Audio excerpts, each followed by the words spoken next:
Agora eu vou passar a palavra para o Hernani, nós possamos envolvê-lo nas nossas melhores vibrações. Até que horas? Então, tá bom.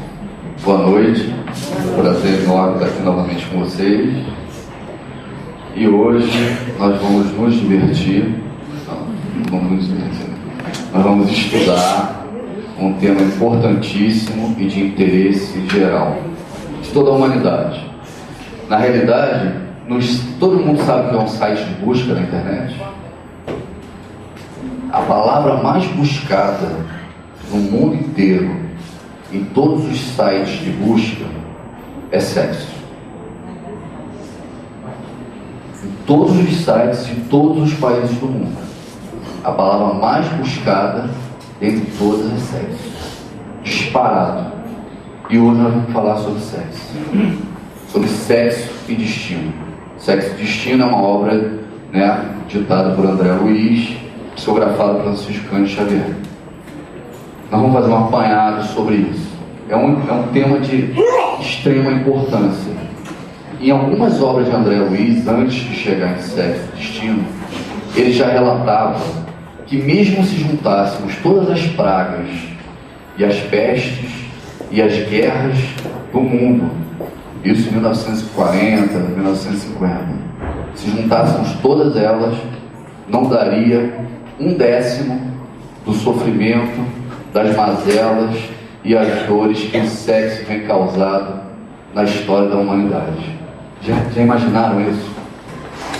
Juntando todas as guerras, todas as pestes, todos os problemas de doença que nós vivemos na humanidade até 1950, mais ou menos, não dava 1/10 do que nós, seres humanos, temos sofrido em nome dessa palavrinha que resulta em tanta coisa, que é o sexo. Então, quantas mortes, sofrimentos, neuras, problemas psicanalíticos são causados através ou por causa do sexo?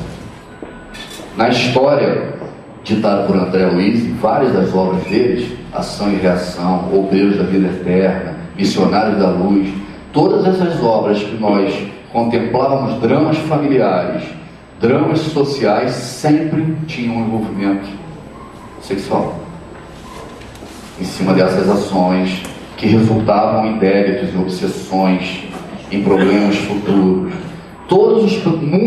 Grande parte do preconceito que a gente vive até hoje, de perseguição, de falta de oportunidade, de alguma forma está relativamente ligado ao sexo. Seja o preconceito ao sexo oposto, os homens em relação às mulheres e as mulheres em relação aos homens, seja o preconceito diante da homossexualidade. Então, quando a gente começa a pegar e entender o sexo, todo esse contexto, você vê quanto sofrimento todos nós já vivemos, e a gente percebe na sociedade, e a gente tenta combater diariamente por causa da má condução, da má interpretação, ou da falta de habilidade nossa de compreender essa passagem, essa característica, esse ato ou característica humana que nós temos. Se o sexo causa tanta dor ainda, e causou muito mais no passado, muito próximo, por que Deus inventou isso então? Se Deus é Pai, bondade, justiça, soberania, por que criou alguma coisa que é tão difícil para nós administrarmos, termos uma relação que causa tanta dor, tanto sofrimento na humanidade? É um pouquinho disso que a gente vai ver hoje. Tentar trazer para olhos de vanguarda, de novo, do mais moderno possível, que a gente vive através da doutrina espírita, para criar a verdadeira peso e responsabilidade que o sexo tem que ter na vida da gente. Qual é a maior dificuldade nossa como ser humano na carne o tempo todo? É dar o real peso que as características biológicas, materiais têm na nossa vida. Vocês podem fazer uma breve análise. O tempo todo nós estamos vendo pessoas que desencarnam prematuramente, que não são completistas, porque dão pouco valor ao corpo que tem, ao corpo biológico. Em várias religiões do mundo, as pessoas dão pouquíssimo ou nenhum valor ao corpo biológico, ao ponto de desencarnar antes da hora, ou não utilizá-lo de forma adequada para a missão que lhe foi imposta antes de encarnar. Então, dar pouco valor ao nosso corpo biológico, ou dar valor demasiado ao ponto de ficar o tempo todo, né, trabalhando ele, fazendo operação plástica, tomando os cuidados que vai comer, essa vaidade demais ligada ao corpo, ou querer muito o corpo dos outros o tempo todo e não dar o real valor ao lado espiritual, também é um defeito. Então nós, seres humanos, estamos o tempo todo dando valor de mais ou valor de menos, às vezes, atributos biológicos. Da mesma forma ao sexo. Não podemos dar valor de menos para não transformar algo sublime, dádiva divina, em algo banal, né, ou baixo, mas também não podemos dar valor demais, ao ponto de criar um preconceito, ações que meçam a capacidade intelectual e moral das outras pessoas pelo sexo que tem ou pela opção sexual que tem. Tudo bem?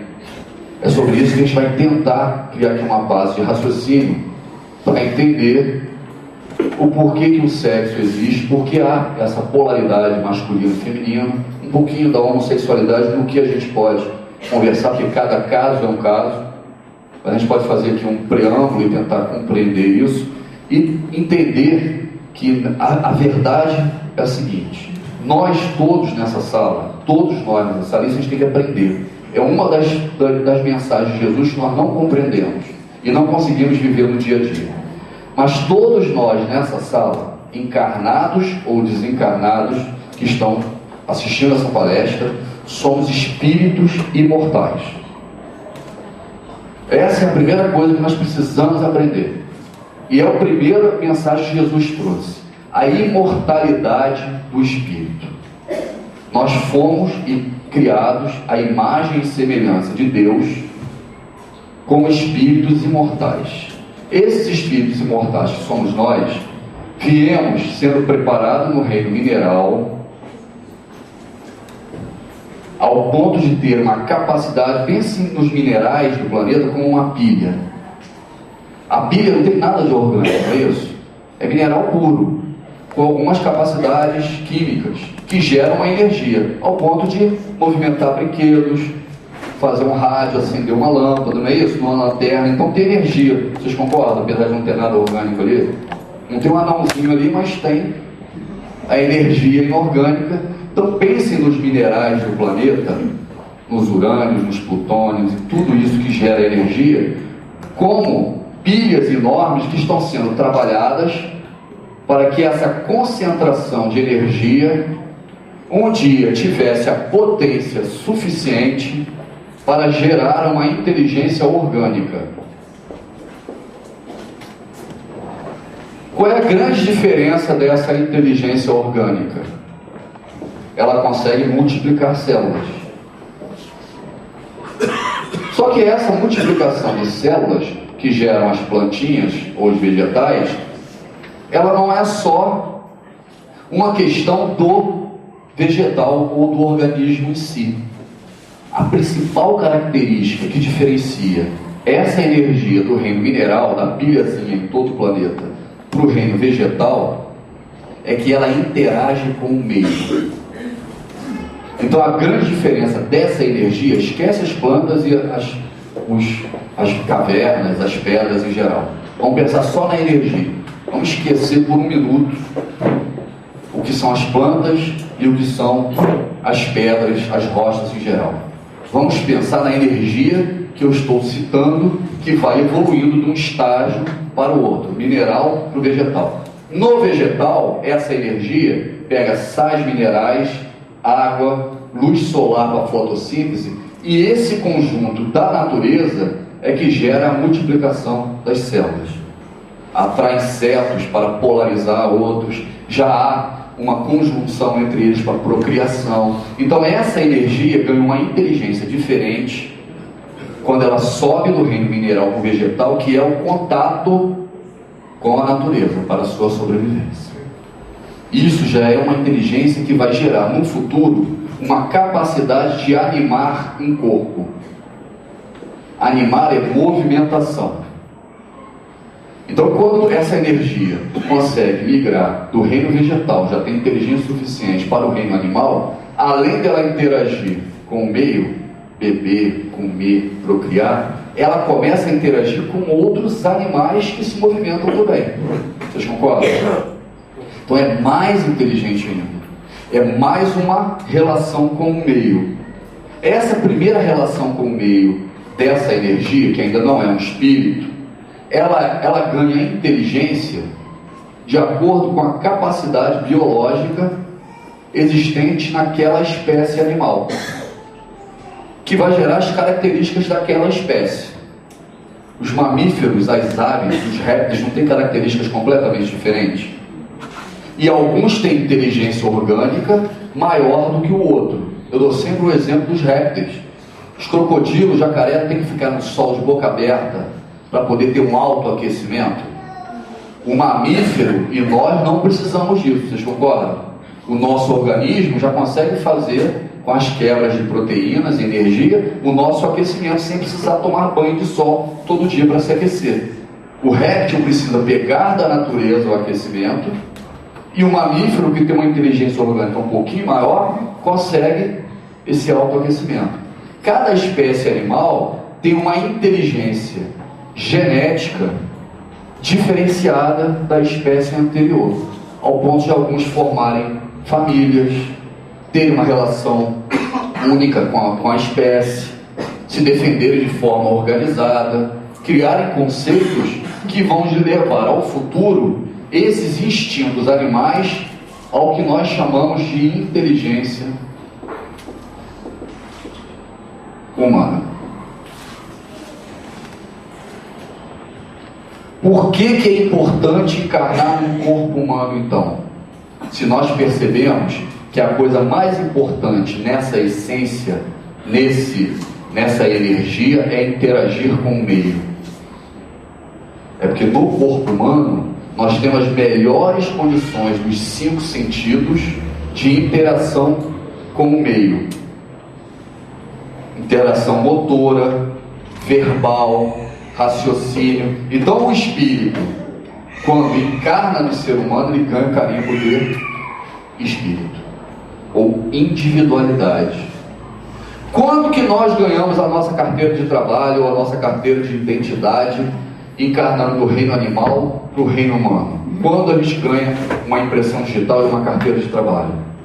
Quando a gente tem a primeira relação pessoal com outro espírito humano. No dia que eu tenho a primeira interação pessoal, boa ou má, com outro espírito humano, eu gravo na minha consciência e naquele segundo eu me torno um espírito diferenciado de todos os outros do planeta. Vocês conseguem compreender isso? Isso é fundamental para entender o nosso espírito e a nossa evolução.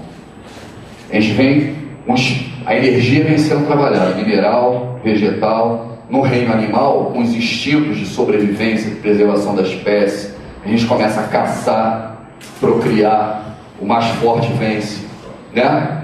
Preserva a espécie. A gente começa essa energia a ter uma série de contatos com coisas inteligentes, que são externas. Quando a aranha tece uma teia para pegar um inseto, não é uma inteligência externa. Ela não bota teia no lugar que os insetos passam, ela não guarda a comida para o futuro. O urso, quando vai hibernar, ele não guarda a comida. Os animais não têm uma inteligência genética, instintiva. Essa inteligência instintiva é externa, de como eu vou interagir com o meio para minha sobrevivência. E a interna, eu preciso comandar o meu pulmão ou o meu coração para os batimentos que ele tem que ter por segundo, por minuto para minha sobrevivência? Mas o meu cérebro faz isso, vocês sabem disso? Desde o momento que eu nasço. Isso é uma inteligência orgânica.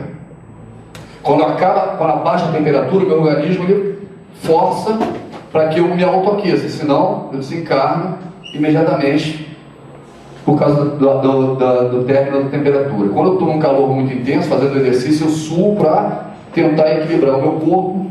Então essa inteligência orgânica também é importante para o espírito que nós somos. Se nós esqueceríamos de bater o coração e não bombearia sangue, tudo bem?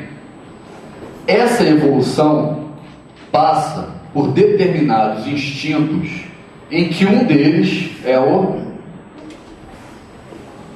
sexual. Só que todos esses instintos, que são lícitos enquanto estamos no reino animal, precisam ser transformados em sentimentos quando estamos no corpo humano. Não é, o animal não precisa ter as características sexuais para preservação e proliferação da espécie. Mas o ser humano também tem, não tem? Mas dá para ter a mesma atitude que o animal tem com a relação do outro, sem magoar, sem ferir, sem se comprometer? Esse é o ponto. Nós precisamos sublimar todos os instintos que temos e que foi importante no passado para o desenvolvimento espiritual, porque no reino humano nós temos relações com os outros e essas relações ficam gravadas na nossa consciência. Enquanto no reino animal as relações não são gravadas, porque não existe a responsabilidade. Não tendo a responsabilidade, não tem culpa. No momento em que eu passei desse estágio animal, eu encarnei a primeira vez como homem e tive a primeira relação com o outro, boa ou má, eu tive a minha primeira impressão digital. Se foi boa, eu ganhei um crédito. Se foi ruim, eu ganhei um débito. E vou ter que responder por esse débito no futuro. Se nós tivéssemos só os instintos animais hoje, em todas as nossas relações humanas, teríamos mais débitos ou créditos? Quando a gente coloca a nossa vida em jogo, ou a vida do outro, por causa de um tênis, de um relógio, de um carro, da outra pessoa que a gente quer a qualquer custo, a gente está tendo uma atitude animal. Não é lícito para o animal na floresta lutar e matar o outro para a sua sobrevivência, ou aquilo que ele deseja? Então, enquanto estamos num estágio ainda atrasado, desejamos ao ponto as coisas materiais de comer, beber, procriar, ao ponto de colocar a nossa vida em risco ou a outra em nome daquilo, independente do sofrimento que vai ser causado, ao ponto de suicidar por causa daquilo. Perde um amor, suicida. Perde a herança, perde o emprego. Por quê? Porque está dando muito mais importância a algo material que antes era lícito, ao ponto de colocar a sua vida, ou a vida do outro, ou a vida do planeta em risco. Tudo bem? Então, quando a gente vê um crime acontecendo, quando nós cometemos alguma injustiça, quando cometemos algum erro, temos que olhar para trás. A primeira coisa é falar o seguinte: eu preciso vencer essa culpa, porque eu tenho essa característica ainda, porque em algum momento no passado isso me era lícito e eu não consegui ainda vencer esse desejo. Tudo bem? As paixões que nós vivemos, que nós estudamos no doutrina espírita, são paixões por coisas materiais. Essas paixões são as que impulsionam a gente a viver. Faça uma reflexão rápida. Qual é a coisa que a gente mais gosta na nossa vida, ao ponto de acordar de manhã, escovar o dente, tomar o café, sair para trabalhar ou para estudar? Qual a coisa que movimenta a gente, que a gente mais ama e a gente deseja diariamente? Eu tenho certeza que é algo material, mesmo que seja um filho, porque o filho é algo material vindo da carne. Nós somos irmãos, temporariamente estamos como pai e filho, não é isso? Avô e avó, marido e mulher. Então, tudo que nos impulsiona ao trabalho, a vir aqui, é algo material. Agora também feche os olhos e veja o maior sofrimento que nós temos em cada uma das vidas. Não precisa falar para a pessoa do lado, não. O maior sofrimento, eu garanto também que é algo material. É algo que nós perdemos, que nós desejamos, que queremos ter, ou alguém que já desencarnou, e mesmo nós sendo espíritas, sabendo que ele está vivo do lado de lá, o que nós queríamos mesmo era o contato material. Tudo bem? Então, por que existe o sexo? Nesse estágio que nós estamos discutindo. Porque para a procriação da espécie era indispensável que houvessem desejos para que a espécie reproduzisse e multiplicasse, não é isso? Crescer e multiplicar. Só que o sexo no estágio apenas do animal, ele gera distúrbios, dissensões, porque como não estamos no mesmo nível intelectual e moral, o que é lícito para um pode ser uma ofensa grave para o outro. O desnível dos espíritos encarnados é que levam a essa prática ainda puramente carnal, magoar alguns e não magoar os outros em cima dessas relações, tudo bem? Por que não podemos ter culpa? Temos que pensar em evoluir, sublimar. Porque em algum momento da nossa vida, no passado, isso era a prática normal. Tudo bem? Complicado, né? Mas é assim que funciona. Nós precisamos vencer essa culpa. Esse espírito que somos nós, espíritos imortais, que já estamos no corpo humano, ele só tem uma responsabilidade no planeta. Básica. Somos nós. Evoluir. Intelectual. É um Gasparzinho, né? E moral. Tudo bem? Em algumas encarnações, eu tenho uma família com dinheiro, oportunidade de frequentar bons colégios, ambiente para o estudo, desenvolvo intelectualmente. Em outras encarnações, venho famílias mais humildes, em oportunidades de ingresso em casas religiosas, seja a religião que for, e eu consigo me desenvolver mais moralmente. Adianta desenvolver só intelectualmente o espírito? Vai inventar a bomba atômica, não é isso? Vai inventar uma forma de enriquecer, de dominar o mundo e não ajuda o próximo, só quer acumular. Adianta desenvolver só moralmente? Não. Fica enclausurado lá no Tibete, mas não consegue ajudar a sociedade, a família, a cidade, nem mudar o planeta.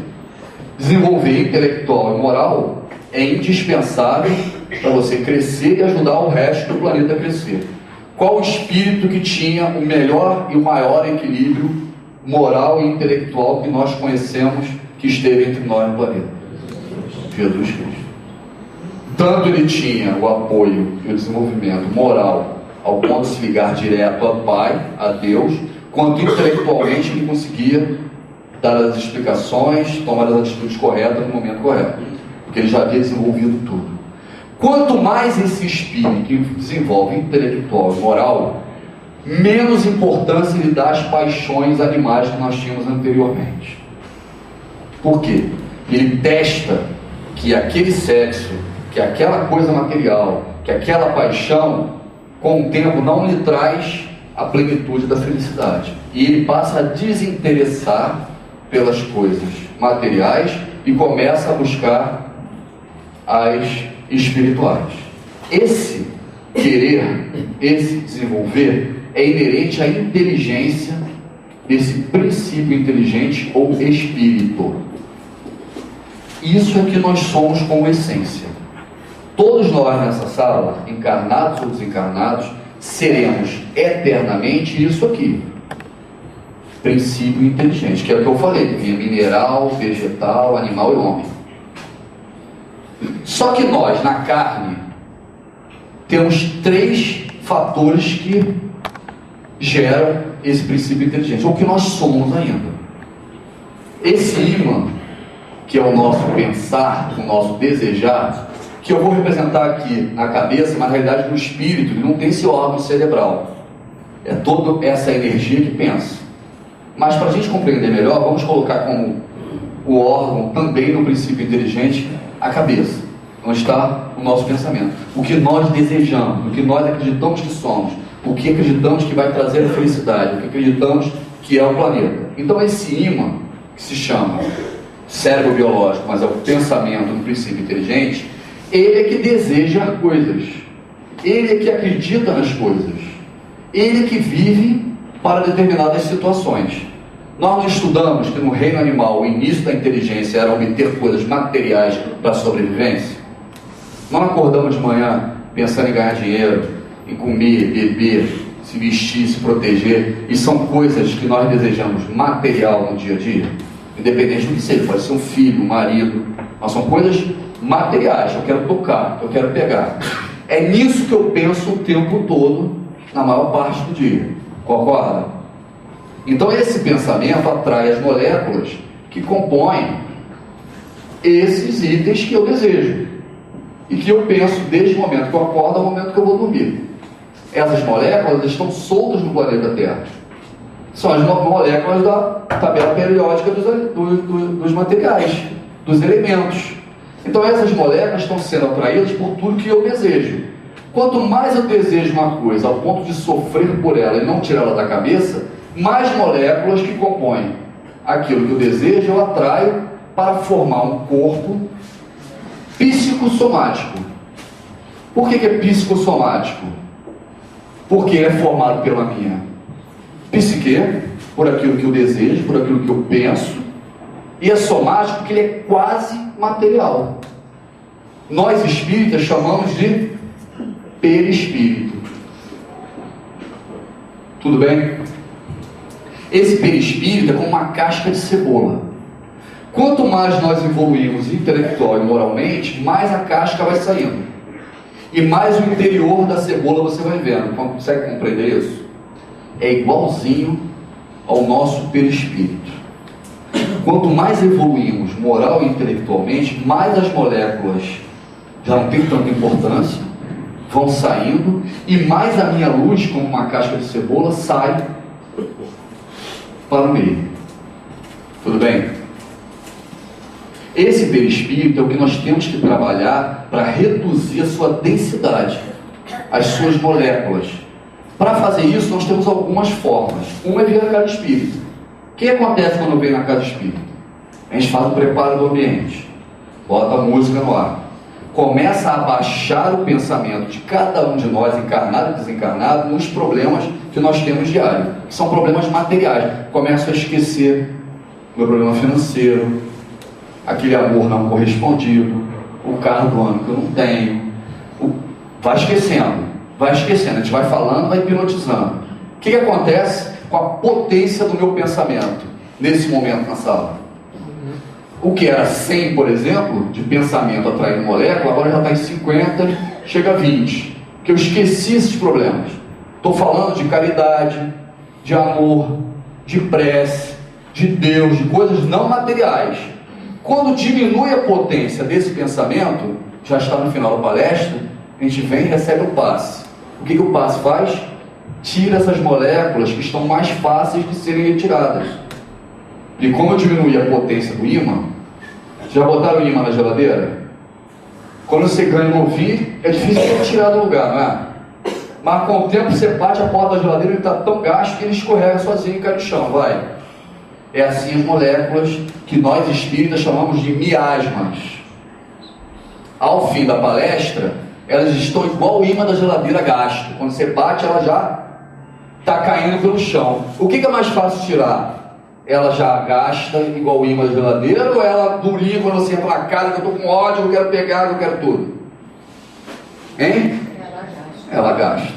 Ao fim da palestra, os médios vêm e o plano espiritual retira as moléculas que ficam dentro do ambiente.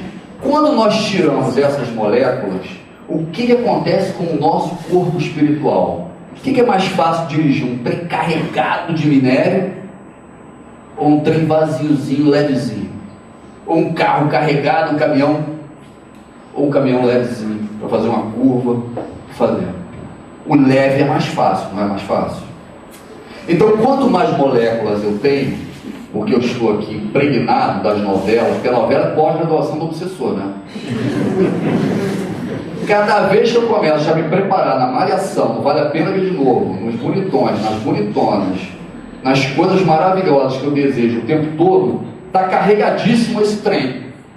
E eu não consigo vibrar. Quando eu não vibro, os chakras, os centros de energia, ficam comprometidos.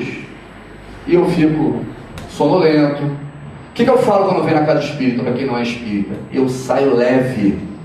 Livre, leve e solto, não é isso que a gente fala? E quando chega no Fantástico no domingo à noite, estou o quê?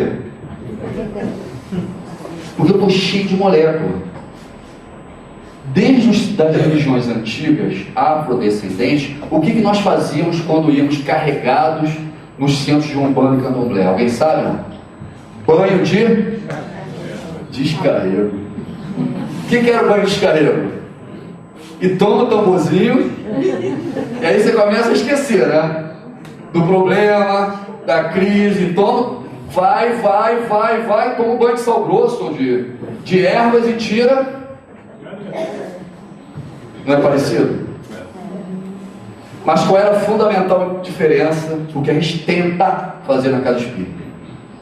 Se não mudar a forma de pensar, vai voltar na próxima semana de novo carregado e gasta de novo para fazer o trabalho e o descarrego. O que nós insistimos tanto na casa espírita? Quando eu cheguei, eu estava lá parando o carro, já estava escutando a irmã falando aqui: tem que fazer a reforma íntima, tem que parar com a vaidade, tem que parar com a disputa na casa, não adianta o personalismo. O que são isso aqui? O que é o personalismo na casa espírita? Eu sou melhor, quero estar na internet, quero estar na televisão, e quer atraindo as moléculas. Por isso que tem que combater o personalismo. Quanto mais você expandir para o próximo, para a casa, para a instituição, para Deus, menos moléculas vocês possuem. Então nós só estamos na carne para mudar a nossa forma de pensar. Se nós continuarmos pensando e agindo da mesma forma de sempre, nós estamos fazendo igual fazíamos nas religiões afrodescendentes. Daqui a uma semana volta essa cambada de papapasse para tomar o mesmo passe, para tirar as mesmas energias, só não tem um banho de sal grosso. Mas fala: eu sou espírita. Se não mudar a forma de pensar e de agir, estamos fazendo a mesma coisa que fazíamos há séculos atrás, que era o banho de descarrego para tirar as moléculas, e voltava de novo carregado, porque não mudou a forma de pensar. Só trocamos ímãs da geladeira. Os ímãs ficaram velhos, nós fomos nas farmácias, nas padarias, e pegamos um monte de imã novo e botamos de novo na porta da geladeira.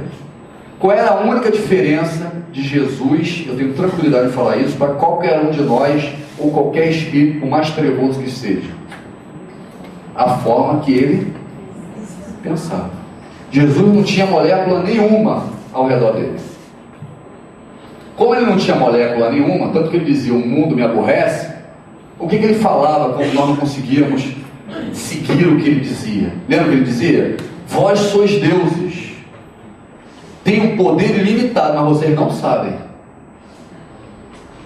Se tivessem a fé do tamanho desse grão de mostarda, diria aquela montanha: sai, moveríamos montanhas.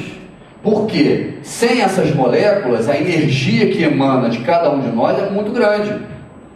A potência de entender o universo, comungar com Deus ou com os espíritos superiores é muito grande. O problema é que a gente está preso, amarrado às coisas materiais, que são essas paixões que nós falamos antes do reino animal. Tem que sofrer e se enclausurar por isso? Não. Tem que mudar a forma de pensar. Se ficar enrustido, encruado em casa, está mudando alguma coisa? A forma de pensar? Não. Quanto mais eu interajo com o meio, quanto mais pessoas eu conheço, quanto mais experiências eu tenho, quanto mais eu estou utilizando a potência do meu espírito. Nós não falamos que no reino mineral a grande mudança para o vegetal é a interação com o meio, a fotossíntese, a água, sais minerais, a procriação. Dos vegetais para o animal não é um melhor relacionamento com o meio ao ponto de ter um outro animal para copular, para procriar, para proteger? E o ser humano é utilizar em toda a sua plenitude os sentidos que nós temos para a relação. Então, se culpar por um problema é perder tempo. Quanto mais problemas tivermos, maior dor, mais nós temos que nos relacionar. Quanto mais relação temos, mais pessoas, mais experiência temos, mais evoluímos. Porque percebemos que aquelas relações nos trazem prazer espiritual, que a gente vai falar agora. Tudo bem? Está andando bem ainda ou não? Nós estamos aqui para evoluir moral e intelectualmente. Os espíritos ainda em evolução desejam muito coisas materiais, porque foram os instintos animais que nos levaram a essa inteligência, ao ponto de ter muita molécula desses dores, desses prazeres, dessas paixões, que nos impedem de exercer toda a nossa plenitude.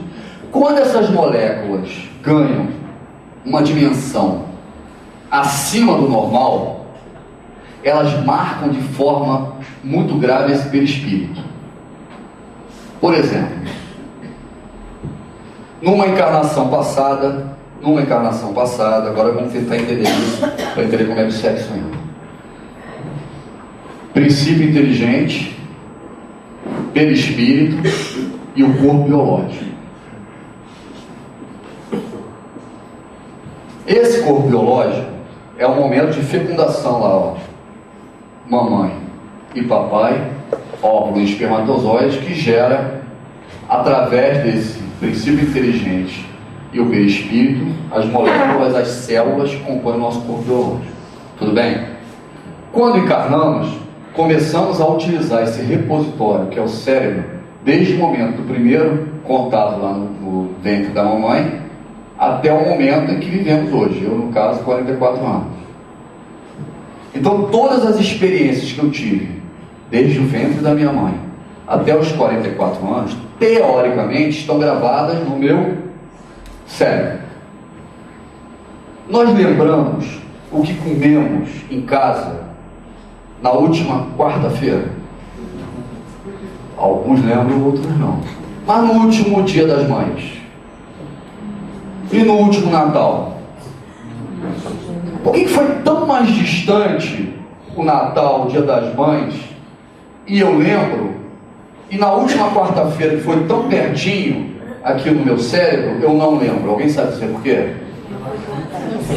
Porque tinha um sentimento que gerou uma energia, né, através das nossas glândulas, que foi lá no meu cérebro e marcou a comidinha do Dia das Mães e não marcou a comidinha da última quarta-feira. Tudo bem? Então, aquilo que tem sentimento envolvido, nós gravamos mais ou menos forte, porque damos mais ou menos importância.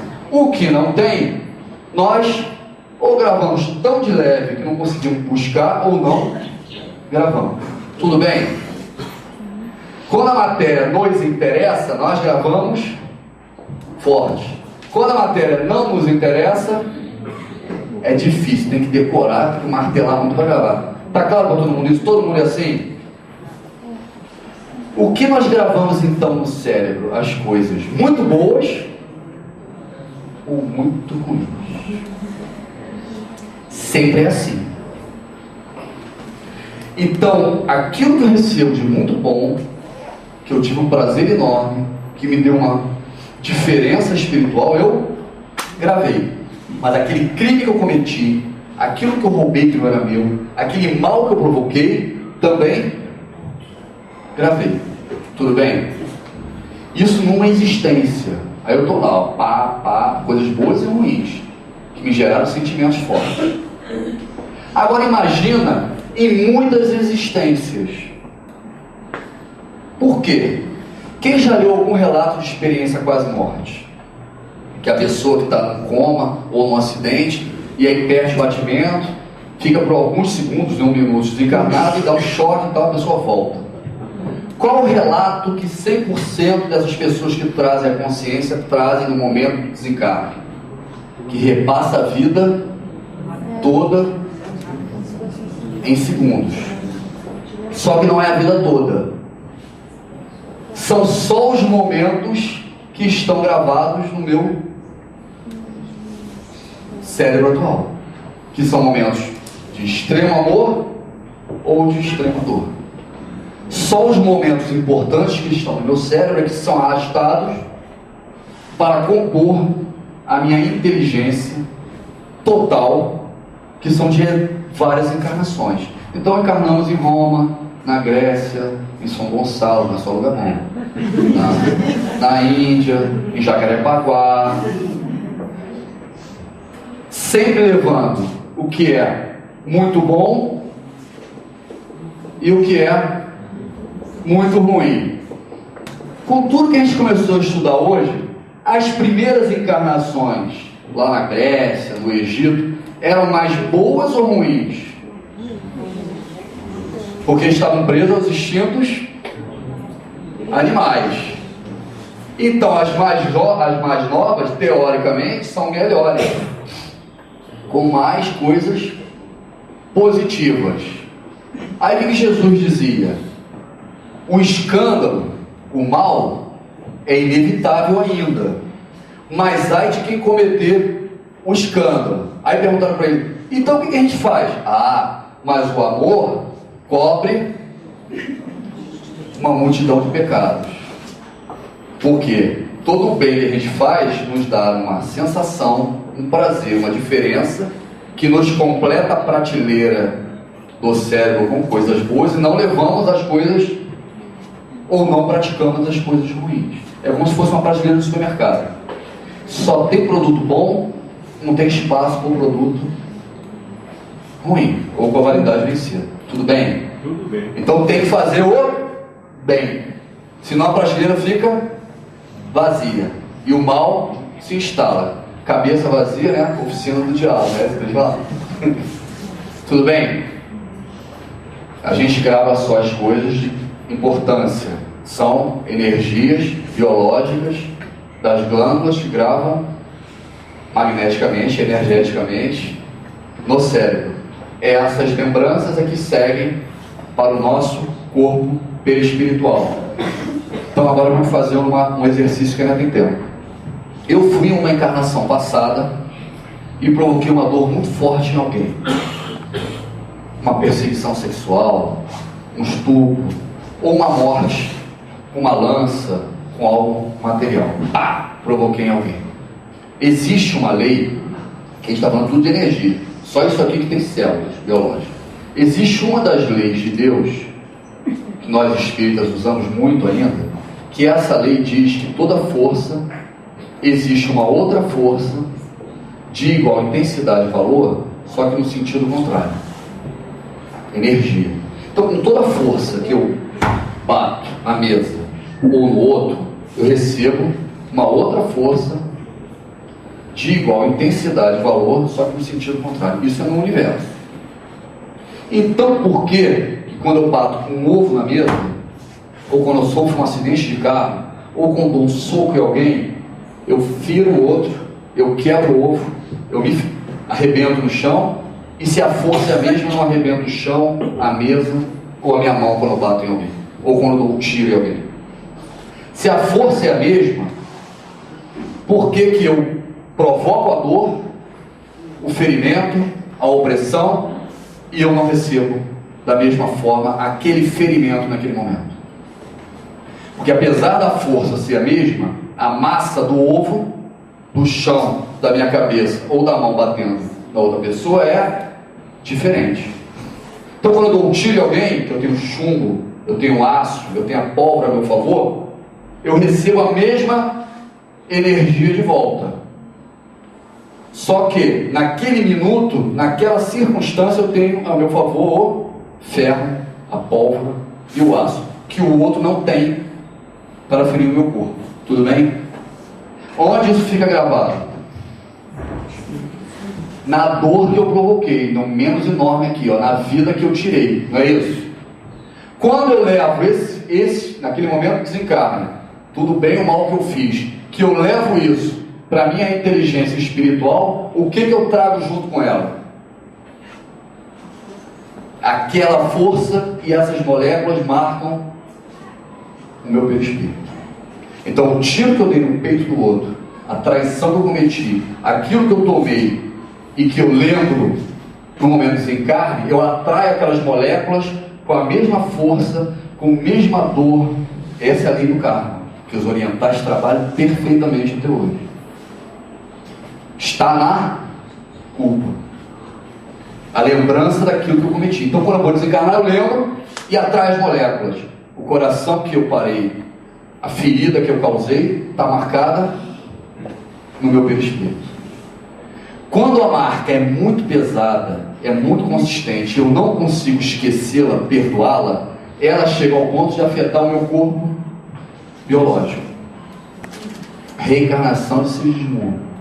Quando chegar aos 60 anos, provavelmente você vai ter uns problemas cardíacos, pelo não perdão, pelos traumas que causou. Mas dá para evitar esse problema? Dá. Porque o amor cobre uma multidão de pecados. Agora vamos entender como funciona esse perdão. Digamos que num passado remoto eu provoquei uma dor muito grave em alguém. Só que eu não lembro mais. E a dor está gravada numa encarnação, 5 encarnações para trás. Está lá a dor, fortíssima. E aí eu venho nessa vida, e nessa vida eu não tenho problema de homossexualismo, eu não persigo ninguém, eu não atiro em ninguém, eu não tomo as coisas que não me pertencem, que eu já evoluí muitas vezes. Mas eu olho para os outros e digo, eles mereciam sofrer por isso. Quem faz esse tipo de atitude, quem rouba, quem tem opção sexual, quem só perdoa se ele vai preso, se ele morre. Então eu aponto o dedo para as pessoas que ainda cometem o crime que eu cometi há 5 séculos atrás, não lembro. O que eu estou dizendo para o meu perispírito que tem a marca lá e eu não lembro agora? Que eu não me perdoo pelo fato que eu fiz há 5 séculos atrás. Aquele fato é tão importante para mim ao ponto de eu condenar o outro, que na minha consciência diz, eu só vou me perdoar, eu só relevo isso, eu só esqueço isso se eu passar pela mesma situação que eu fiz o outro passar no passado, que normalmente é aquilo que eu peço como punição, prisão perpétua, pena de morte, ou a mesma. Entenderam a importância do perdão? O fato é o mesmo, só que nessa vida eu não lembro o que eu fiz, mas o fato eu dou tanta importância que eu digo, eu só perdoo o outro ou quem cometeu se ele pagar dessa forma. O que eu estou falando para mim? Que eu só vou me perdoar, só vou eliminar essas moléculas se eu passar pela pena que eu estou exigindo ao outro. Por isso Jesus dizia, vocês precisam se perdoar e perdoar o outro. Antes de trazer o dízimo, se reconcilia com o inimigo. E com a mesma intensidade que vocês julgarem os outros, vocês serão julgados por vocês mesmos. Entenderam? Agora vamos lá. Continuação. Tudo bem até aí? É matéria pra caramba hoje. Esse tema de sexo é complicado. Para nós evoluirmos nessas encarnações todas, que nós temos o princípio inteligente, o perispírito, que é formado por o que nós pensamos e desejamos, e o corpo biológico para ter as experiências, nós temos 3 forças que vão definir o que nós somos aqui, encarnados agora. A primeira é genética. A força genética, ditada lá por papai e mamãe, vai definir a nossa receita, a nossa forma do bolo. Essas características genéticas, elas são de fundamental importância para as provas que vamos ter. Por exemplo, o homem que não respeita de forma alguma a diferença feminina, para lidar com as coisas, com os problemas de TPM, com as dificuldades do emprego, com as fragilidades hormonais, o cara não entende isso de maneira nenhuma. E perdeu a encarnação dele por esse desrespeito, por esse preconceito, por essa falta.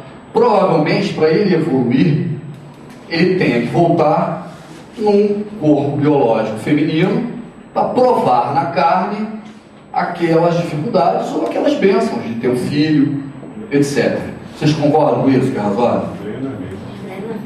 Então, nesse estado genético, é que você define o sexo que você vai ter.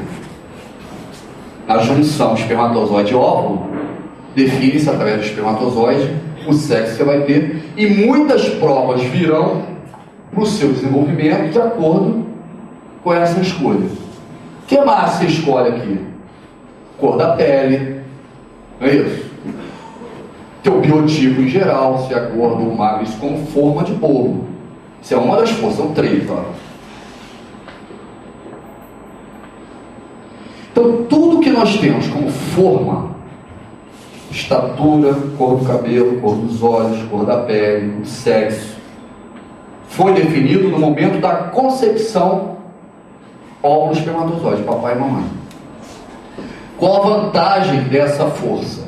Nós, eu arrisco a dizer, todos nessa sala encarnados, sabemos antes de encarnar, pelas provas que vamos passar, quais os atributos que nós vamos receber genéticos. Então, antes de nascer, todos nós nessa sala sabíamos o sexo, a estatura, cor da pele, cor do cabelo. Então é uma coisa boa. Qual é a outra coisa boa em relação a essa potência genética? Que ela só dura do momento do óvulo e espermatozoide até o momento que eu desencarnei, que eu morri. Só enquanto eu estou na carne. O espírito não tem sexo. O espírito não tem cor de pele. Por quê? Porque a gente já sabe que ele é composto com um princípio inteligente e com aquilo que eu desejo. Essas características humanas do dia a dia genético é concedido por evolução genética dos reinos animais para o reino humano. Evolução das espécies, Darwin. Então as vantagens dessa potência é: eu sei o que eu vou receber antes de encarnar, apesar de depois não concordar e ficar insatisfeito com o que eu tenho, se sou gordo, se sou magro, se eu não tenho cabelo liso, se eu não tenho etc, se eu não tenho o sexo que eu queria, mas eu escolho, eu sei antes, pelo menos, eu concordo antes, e só dura o tempo que eu estiver na carne. No momento do desencarne, o espírito sai sem essas características, e passamos de novo a ser iguais, com exceção do bem e o mal que fazemos e desejamos. Tudo bem? Não tem nada a ver com genético, tem a ver com pensamento. Essa aqui são duas vantagens. Qual a desvantagem? Que é o que gera enorme sofrimento para todos nós aqui. Depois de escolhido e encarnado, não tem como mudar essas características genéticas até o momento do desencarne. Michael Jackson tentou a vida inteira. Mas geneticamente, o que ele era já estava definido no momento da concepção. Tudo bem? A gente vai falar como ameniza isso, como a gente desenvolve isso, como a gente encara alguma dificuldade genética ou uma habilidade genética para viver melhor. Mas mudar o que foi definido cromossomicamente é impossível. Tá? Duas vantagens e uma desvantagem. A segunda força é o meio ambiente. O que nós falamos desse espírito que vem evoluindo? Mineral, vegetal, animal e homem. O que a gente está repetindo aqui direto? Que a principal inteligência dele é a relação com o meio. O que eu bebo, o que eu como, o que eu fumo, o sol que eu pego, aquilo que eu respiro. Tudo aquilo que eu absorvo ou levo no meio modifica muito. Irmãos gêmeos, as mesmas características. Um come que nem um lobo e o outro é o faquir. O meio influenciando na forma do corpo. Tudo bem? Fumo, cheiro, cigarro. Então o meio, ele faz muita diferença para definir o que nós somos hoje, apesar da força genética ter a forma do corpo. É a mesma potência para o bem ou para o mal. Tudo bem? E aí tem a terceira.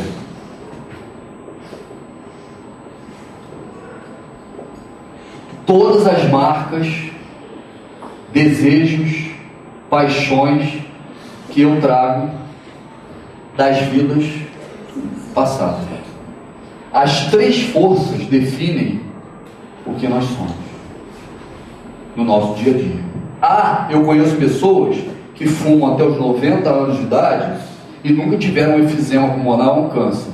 Provavelmente tem uma potência genética enorme ou uma capacidade espiritual sem molécula nenhuma do passado que não leva a um problema cardíaco ou pulmonar. É normal para todo mundo? As três forças são fundamentais. Alguns têm uma genética maravilhosa, e abusam delas. Outras têm uma genética não tão boa, mas vivem uma vida exemplar. E outros têm genética ruim e não têm uma vida exemplar, mas o espírito tem uma capacidade de encarar o meio, de encarar as potências genéticas que recebeu, e consegue ter uma vida feliz e em plenitude. Tudo bem até agora? Ainda temos 5 minutos. Tudo bem? Nós temos que eliminar as moléculas pesadas e estamos na carne só para isso, moral e intelectual. Temos 3 potências para definir isso: o que eu recebo de herança papai e mamãe, o que eu como, o que eu bebo, onde eu vivo, no meio, a interação com as pessoas também, e como eu reajo em relação a isso, as mágoas, as culpas, as dores, etc. Esse aqui é a potência que fica para o futuro. O meio a gente muda, o genético troca em cada encarnação, mas o espiritual, ele é progressão sempre. E aí eu digo, como eu posso me afastar dessas paixões, desses desejos materiais, animais, e buscar a evolução espiritual, se tudo que eu gosto é ilegal, imoral ou igual? Não é assim? Se tudo que eu gosto é ilegal, imoral ou igual, como que eu vou fugir dessas moléculas e desejar coisas que vão me levar a não precisar vir toda semana tomar o passe, água fluidificada? Como eu vou fazer? Aí Jesus deu a fórmula. Qual a única fórmula matemática que Jesus deixou para todos nós? Matemática filosófica. Ele falou: podem esquecer todas as leis, todos os mandamentos, gravem só esses 2: amar a Deus sobre todas as coisas.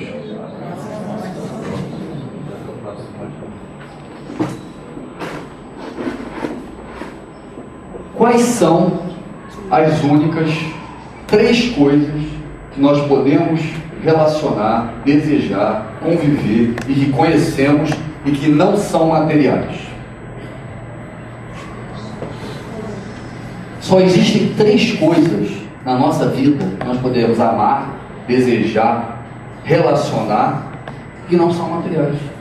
Pode pesquisar, tá? Sentimentos são outras coisas.